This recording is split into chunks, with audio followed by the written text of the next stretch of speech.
লা ইয়াদখুলুল জান্নাতা জাসাদুন গুযিয়া বিল হারাম, যে শরীরে এক লোকমা হারাম ঢুকেছে, যে শরীরটা হারাম দিয়ে গঠিত হয়েছে, সেই শরীর কখনো জান্নাতে যাবে না, সেই শরীর জাহান্নামের জন্য উপযুক্ত হয়ে যাবে।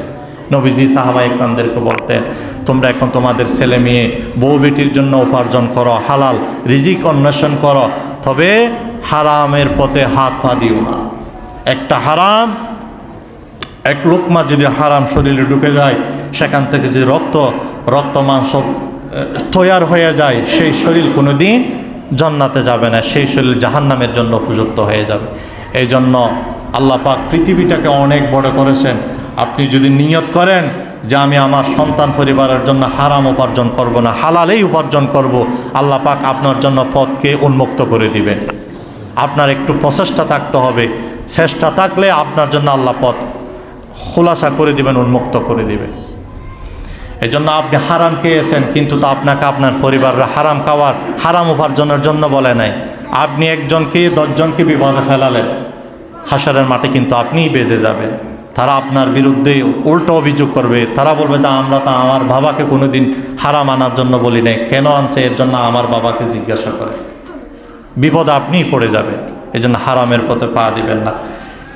এরপরে আমার নবীজি সাহাবায়ে কেরামদেরকে আরো বলতেন, হে আমার সাহাবীরা, যারা ব্যবসায়ী আছো, তোমরা ওজন দেওয়ার সময় 19-20 করবে না।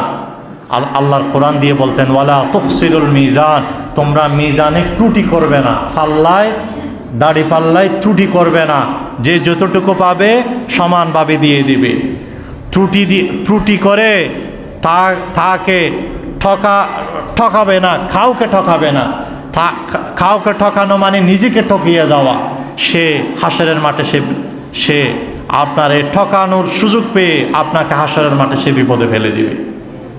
এই জন্য আল্লাহ তাআলা কালামুল্লাহ শরীফের মধ্যে বলেছেন, ওয়ালা তুখসিরুল মিজান, তোমরা হে আমার রাসূল করিম সাল্লাল্লাহু আলাইহি ওয়াসাল্লাম সাহাবীদের ব্যবসায়ীদেরকে বলতেন, তোমরা যে ওজন যখন দিবে, জিনিস যখন ওজন দিবে, ওজনে কোনোদিন ত্রুটি করবে না। প্রয়োজনে পারলে তোমার সাধ্য মতো একটু বাড়াইয়ে দিবে, ত্রুটি করবেন। ত্রুটি করে যত মানুষকে টাকাবে, হাসরের মাঠে তারা তোমাদেরকে বিপদে ফেলে দিবে।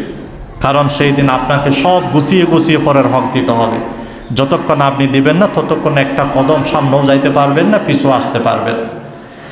এরপরে আমার নবীজি সাল্লাল্লাহু আলাইহি ওয়াসাল্লাম সাহাবীদেরকে বলতেন, তোমরা এমন একটা জীবন যাপন করবে যে সকাল থেকে সন্ধ্যা, সন্ধ্যা থেকে সকাল পর্যন্ত তোমাদের হৃদয়ে কোনো হিংসা বিদ্বেষ রাখবে না। কোনো মুসলমানের জন্য হৃদয়ে কোনো হিংসা বিদ্বেষ রাখবে না।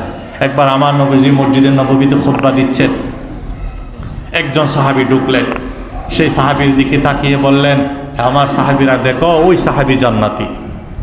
এরপরের দিন ওই সাহাবী আবার ঢুকলেন, আমার নবীজি আবার বললেন, ওই সাহাবী জান্নাতি। পরের দিন আবার ঢুকলেন, ওই সাহাবীকে আবার বললেন, উনি জান্নাতি।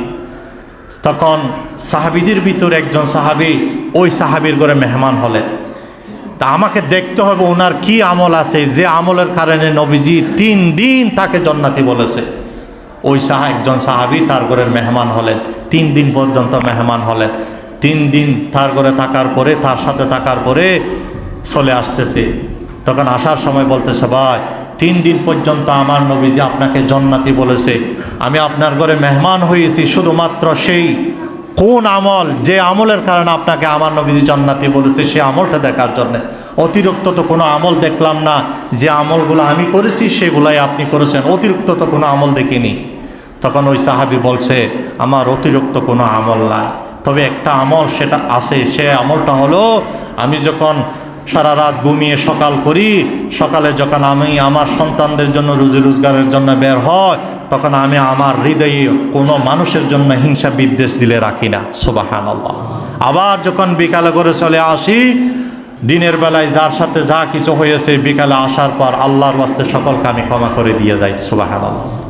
আমার কাছে এই আমলটাই আছে, অতিরিক্ত আমল। তখন ওই সাহাবী বলছে, এই আমল, যে আমলের কারণে আমার নবীজি আপনাকে জান্নাতি বলেছে। সুবহানাল্লাহ।